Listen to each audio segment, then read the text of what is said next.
Hey guys, and welcome back to Chatting Breeze.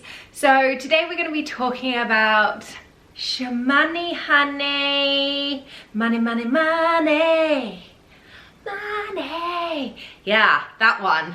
The topic that most people don't like talking about. And why? Because it makes people feel uncomfortable. And to know about someone's finances and all that kind of jazz.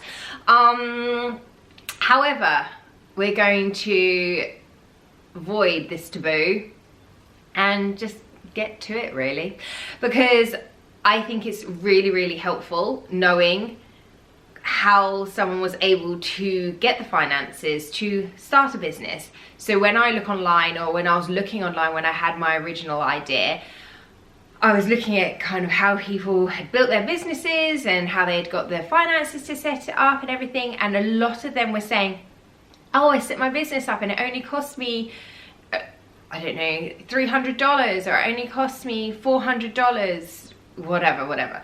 And obviously if you're in the UK that would be pounds, but a lot of the vlogs seem to be from people who lived in the States, hence why it would be the dollars, or the dollar. So yeah, and as I was looking at creating my own, I'm thinking there is no way, absolutely no way at all will I be able to make my t-shirt for this amount of money.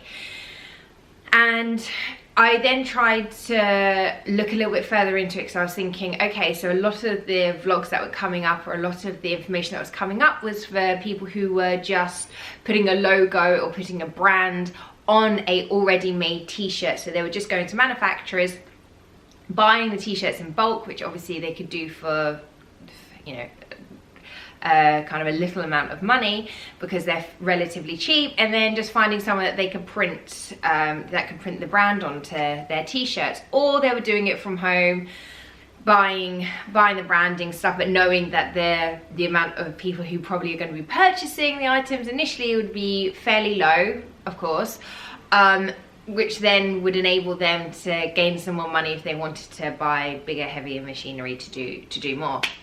But that wasn't the position I was in, and I also wasn't making a garment myself. So it's not like I was making it to order, or having 3, see if those sold, and then I could then make some more, and obviously I'm basically, as the money's coming in, I'm able to spend on supplies again.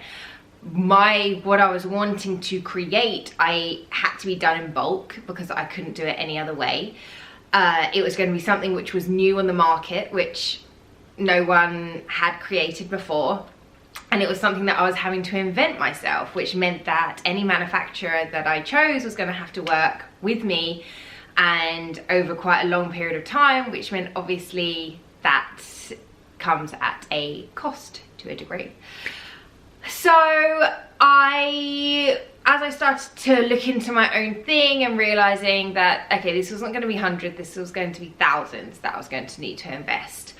And so I had already, for myself, I was looking and I was thinking, I know that I didn't particularly want to join forces with somebody and have someone invest in the company like that, as in an external person.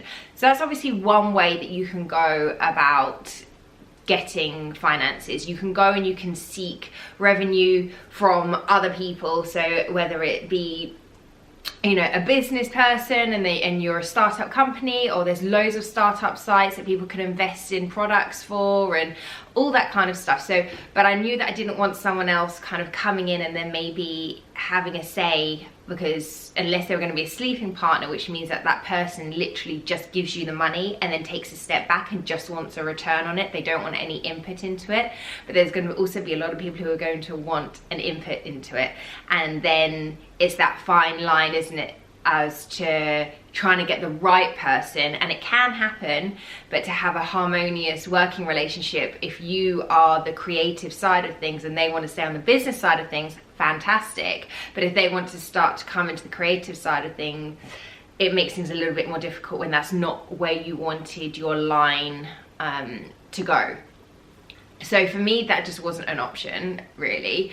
And then I was looking, I was thinking, do you know what? I have savings. do I put my own money into this and just back myself?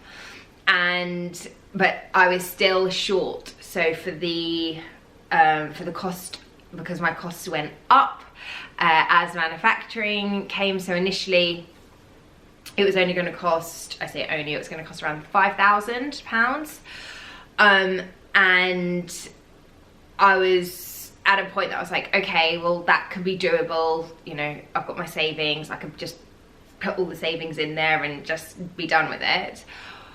But then the manufacturer, as I said, was like, okay, well, it wasn't what they thought it was going to be initially. So in regards to the product was developing, and as it was developing, it was then getting extra layers that needed to be put into it, extra garments that needed to be built into the structure, which then would come at a cost because it's extra material, extra labor, extra time, da da da da. Then I was thinking, okay, well, what do I do with this? And I was mentioning it to a family member about my idea and where I was at and what I was doing and putting my own money in, but now I'm short and all this kind of stuff. And they said that, look, I'll invest in the company. You can pay me back the money, obviously, as you start to do well, or I could be a partner in your company, but a silent partner. So for me, I then decided that as much as I hate taking, and I know that they say that you shouldn't mix business with family, and I hated taking the money, and it really took me a while to have to decide whether or not to take it or not. And then I kind of was doing the sums and stuff and realized that, okay, even if I sold X amount of t-shirts, could I pay them back? And if none, say hypothetically, were to get sold, how could I still pay the money back? And then I realized that it would be doable for me to be able to pay them the money. So I took their offer up to be able to take the money and then obviously pay it back to them. Now, they haven't asked for any interest or anything. I've been very, very fortunate. But if the t-shirts were to do well, then I would obviously give them interest on the money that was loaned to me. And I absolutely appreciate that this is not everyone's journey. Not everyone is in that kind of position that they are privileged that they have somebody who can loan them the money. But I would say that you need to be realistic that not every company is, when I say not every company, I mean your company could potentially be made and started on $500. Of course, you don't want to put a huge amount into the company prior to knowing if it's going to do well or not. That doesn't really make any sense. But if you really believe in your product, there are ways and means of being able to go and source for finances. Whether you go and you get a business loan out, I also looked at getting a business loan out as well. And do check your interest rates and things like that though, and do look to potentially probably get a business loan rather than a personal loan, just taking it from the bank. As I said, there are definitely startup websites that you can go on to. So when I say startup websites, it's a website which is for startup companies that people then can go and have a look at your ideas and see if they would want to invest in them or not. So then you could have a partner, and then you just need to work out how that relationship will go. Potentially, if there is a friend or family who could loan you the money and you can pay it back to them, whether that's interest or no interest, you know, depending on that, again, what it is that you guys decide. You can also just wait a little bit longer. And if you are able to save, now it might take quite a while to be able to save up the money, depending on what your finances and responsibilities are, but you might be able to save it up yourself. So if it's going to take you potentially 8 months to save up the money, you might think, well, do you know what, it's worth waiting the 8 months. In that time, I can do other prep, whether it's getting engagements on your social media, so you're being able to get more people interested in your social media pages and stuff like that.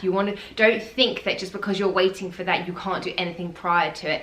If you can get thousands of people already looking at your pages on social media before you're even looking to make your product and produce it and then launch it, you've already got all these people potentially waiting there who can buy your product. So use that time wisely. Use that time to then also look at what kind of website, where you want to have your website hosted. So don't feel that those 8 months or whatever it is just going to be a longer period of time that you can't do anything on. And I would also say that you do need to bear in mind, depending on your product, so whether or not it's something that you feel, like really feel when you're looking at the market and you've done your research, whether you feel that it's something that needs to be released straight away because you can already see the market changing and you think, oh my goodness, there's going to be a lot of people who potentially could release this and I want to be the first one to the market to release it. Then if time is of the essence, then maybe you want to look at other things that I've just mentioned, other ways of getting your finances. But if time is a little bit more kind of relaxed for you, then the long game or waiting the long game out could also be, you know, good for you. I think when you are, if you are looking to join forces with somebody, I would definitely be aware of the fact that sometimes you can get very excited and you can go, oh my goodness, great, I've got the money, great, now I can go, now, you know, now I can start pumping through what it is that I want to do or what I want to create, which is fantastic. However, you just need to be aware that and really get it kind of written down. Now, if you're dealing with somebody who's a business person anyway, they'll be knowing all of this information and they'll be covering themselves, of course, but just make sure you're doing what's in the best interest of you. Don't get so excited that suddenly you have the finances, and if they're saying, well, do you know what, for this I want a 50% share in your company, I want to say on everything, this is the return I want. You need to make sure that, you know, if something was to go well, and then you're going to be sitting there thinking, well, hold on a second, you're taking a lot for not doing much work. And if that's something that's going to bother you later on down the line, you may want to just review that prior to getting into that situation. Some people, when desperation calls, and I understand it, I really do, we sometimes put ourselves into positions that we could later regret. So just make sure that you're thinking clearly and you're thinking about the future and the long game, and not just about what it is right now. And if it works for you, amen, fantastic, because then you've got somebody else on your team batting in your corner, helping you, potentially, hopefully giving you advice as well. And so maybe you won't be making them the kind of stereotypical startup errors, and that would be fantastic. Righty, guys, well, I just wanted to give you just a lowdown as to, for me, how I was able to get my money, and other options and ways that you can. And don't get kind of sucked into necessarily the, oh, you can just start a company for zero money, or you can start creating a product for £100. That might be other people's story, and it absolutely, of course, depends on what it is that you want to do and what it is that you want to create, but that may not be everyone's story. And so I just wanted to flip that on its head and give you the other side, and give you the other side of, actually, for some of us, it isn't a £500 startup. It is literally like, oh my God, like, I've really poured some money into this and it's expensive. I hope that's given you guys some room for thought, and if you have any questions, or if you wanted to ask me any more kind of personal questions about for my side of things in regards to starting my company, then pop a comment below and let me know. All right, speak to you later, bye.